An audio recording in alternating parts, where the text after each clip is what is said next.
Tying in with what we were saying earlier about fear as the primary emotion and what it takes to be committed to processing that with love, that is emotional intelligence. Being aware that that emotion is surfacing to communicate from your soul, to communicate to you what needs to be done, what is being asked of you. So although I'm talking about you, the single person, there's a dynamic relationship going on within you. It's not taught to us. And the mainstream of consciousness of this world separates us from that because that's our true nature. So we've been separated from nature through many ways. Can anybody give an example? Technology. Okay. So what was the male voice back there? Say? The cell phones, like people are using cell phones. Yeah, technology. Technology. Mm-hmm. Beautiful example. Right? Just in a city, everything's concrete. You don't Hey! There's a book called The Secret Life of Soil, and they talk about that as a conspiracy. That's a whole nother issue. Oh, don't get him started. So, we're staying focused. All right, so getting into the gems of emotional intelligence. I mean, but the key is like we were talking earlier as well. You know, you heard of someone pressing your buttons, triggers. Again, turn it internal. If you have an emotion that appears to be stimulated by another person or interacting with the external world, the emotional intelligence is, okay, stop, mind. My soul is asking of me something. What is it? Right? Is it compassion? Is it empathy? Is it to understand how I do that to myself? What is it that is asking, and how do you need to commit to making changes to your well-being? All right, so the first gem is basically that's it, owning it. Right? Owning what you feel, that is your soul talking to you about what you need to do for yourself before we project that onto others. Because the idea of blame is projecting our own pain onto someone else because of whatever's going on around guilt or shame within ourselves. We discharge that pain onto others. All right? The next thing is to transform your lens. And that may get into how you learned about life, like knowing yourself, how you learned about your family ways, these habits that we develop within our own family systems. And then we go out into the world and how we carry that lens with us. So again, the emotion comes up, what do you need to do to shift that lens? Which gets into the last gem of perception. And that is reflective of what we call Satnam. Truth is my identity, right? So your perception is through that lens. Like, truth is my identity. So this emotion comes up, that perception is, okay, truth is my identity. Now what? Now what's my response rather than my reaction? Okay.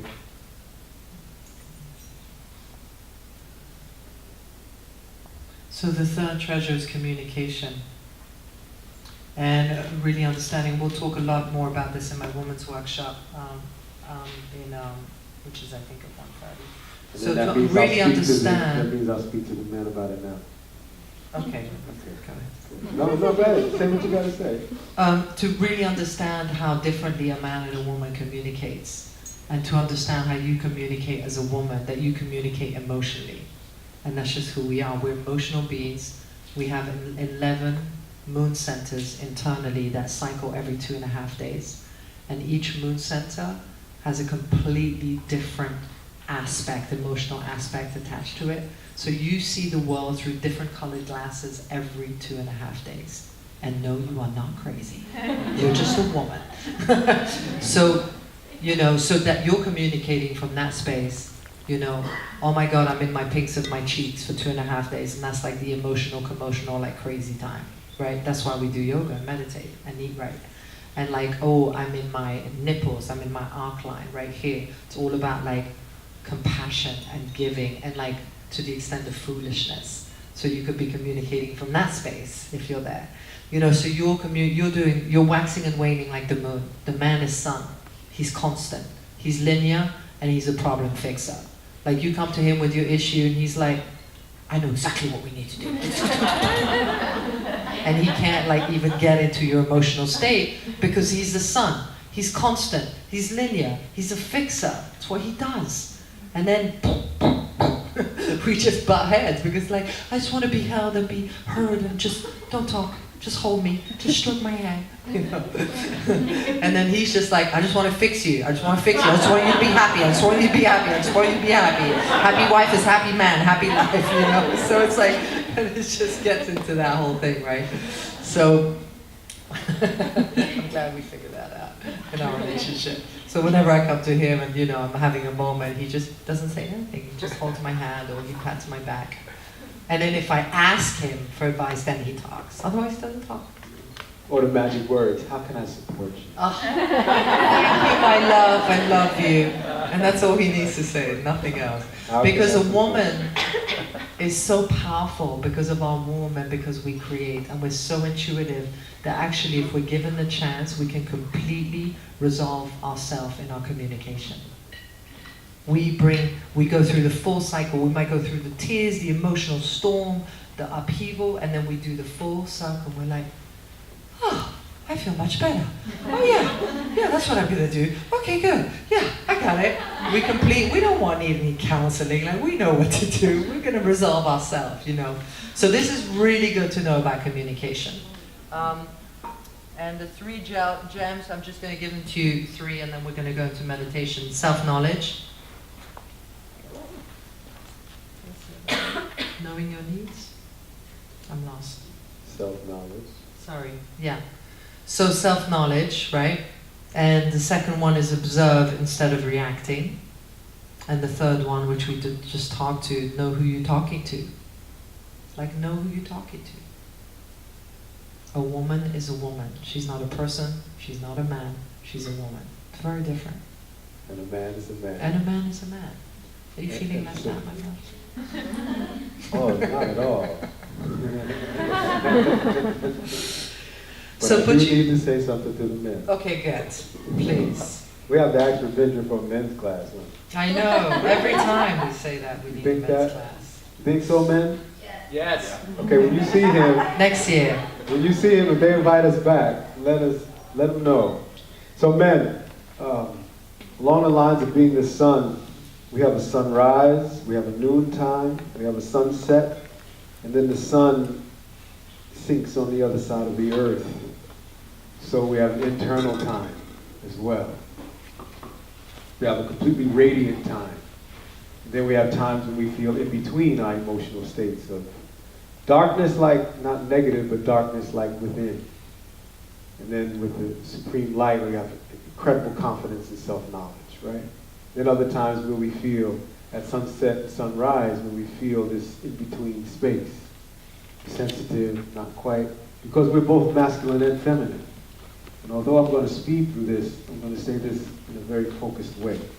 Here's where emotional intelligence comes in for us, and where the practice comes in. Because the practice helps us be sensitive to our own emotions so that we can communicate our needs. The biggest thing to do is to communicate your needs constantly. Because what we said yesterday will not be the same in 2.5 days. We would have completely forgotten. You got that? Basically. It's like we never even That heard. is so important. So important. Because I just told you that. Didn't I tell you I needed like, oh, sorry, I got my purple glasses on today. So we practice every day, men. Yogi Bhajan would say that the women are looking for that steady place in the universe, which is God. And on earth, we represent God's presence. So when they say some off-the-wall shit, which we do. Shit, that's fertilizer, right? We got to notice the difference between the fertilizer and what stinks to our ego. Right? We got to feel the fertilizer. When we have the presence, because we've been practicing, and we're concentrated in our truth. And they might say the off-the-wall shit at sunset or sunrise, when we're in between our emotional presence of who we are. Are we deep in our emotions right now? Or are we radiant at high noon, right? So if we're not in those two confident places and we're in between, and they say this stuff, it could throw us off. And then all of a sudden our ego reacts. Right? Like, well, look what I've been doing. I've been doing this, I've been doing that, and you're gonna say that? And I gotta go out, I got this big meeting, I got this, I got that, it's like $20,000 on the line, and you're gonna say that?